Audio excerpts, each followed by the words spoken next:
This class we'll see about Wilson current source. So Wilson current source is again a 3 transistor model. We have transistor Q1, Q2 and Q3, and this is our I reference. There is no any other resistors or capacitors in the circuit because this circuit comes under IC biasing. We know that resistor capacitors we cannot incorporate in an integrated circuit. So all the 3 transistors are identical and all the 3 transistor temperatures are same. So we know that IB1 will be equal to IB2 and IC1 will be equal to IC2. So this Wilson current source has large output resistance. Current levels in all the 3 transistors are same and therefore the current gains of all the 3 transistors are same.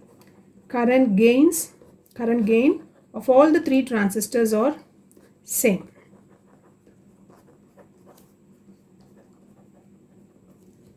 Okay, so as usual procedure, we'll try to find what is our I reference. So I reference will be equal to, so this is my IC1 and this is my IB3. So here the current I reference is flowing. So this current has been divided into 2 currents. Therefore, I can write I reference will be equal to IC1 plus IB3. So I'll try to write what is my IE3. So what is my IE3? Again, the current has been divided. Here is the IE3, that is the emitter current of transistor 3. And this current has been divided into 2. One is IC2. The other one we can represent in terms of IB1 or IB2. So I can write again this current has been divided into 2. Therefore IB1 plus IB2. Therefore IE3 will be equal to IC2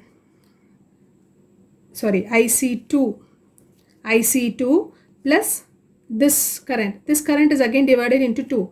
So I can write it is IC2 plus 2IB2 or 2IB1 because we know IB1 is equal to IB2. Either I'll write a notation in terms of B1 or B2. So again this in the place of IB I'll try to write an equation IC by beta. We know IC is equal to beta into IB. So I'll try to write this IB2 in terms of IC2 itself and therefore I can take the IC2 as common. Therefore IC2 upon 1 plus 2 by beta.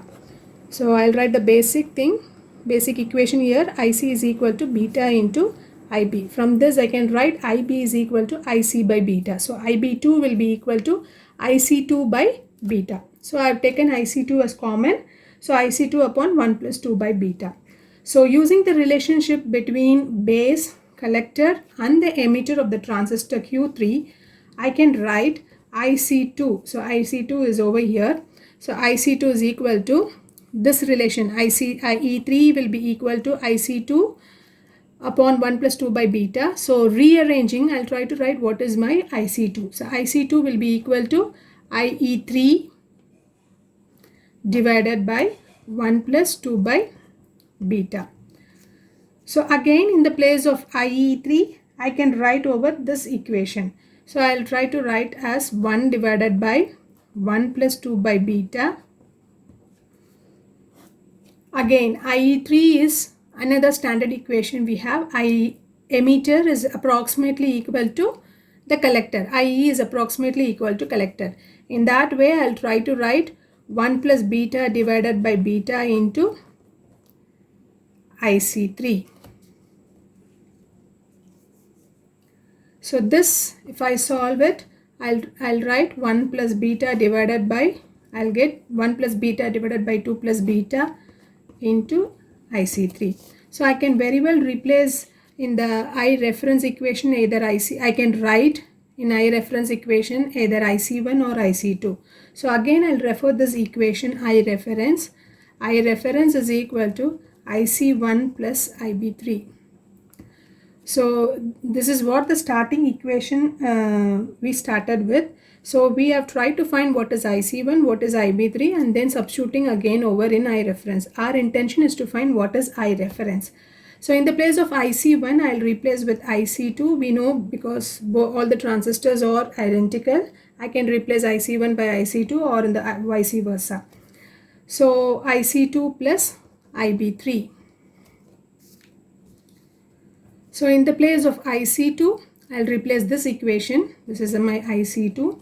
So I'll replace with 1 plus beta divided by 2 plus beta upon IC3 plus in the place of IB is equal to IC by beta. This equation, the standard equation, I'll just write it over here. So IB3 will be equal to IC3 divided by beta.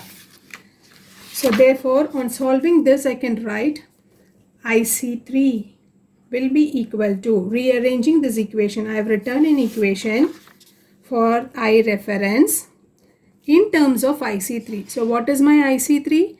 IC3 is only the parameter from where I'm going to take the output. So my intention is to find what is my bias current or the output current I0. So here I0 is nothing but the collector current of the transistor Q3. So I have written an equation relating I reference and IC3. So from this rearranging, I'll try to write what is my IC3. So IC3 is nothing but my output current or the bias current, which is equal to I reference into 1 divided by 1 plus 2 divided by beta upon 2 plus beta.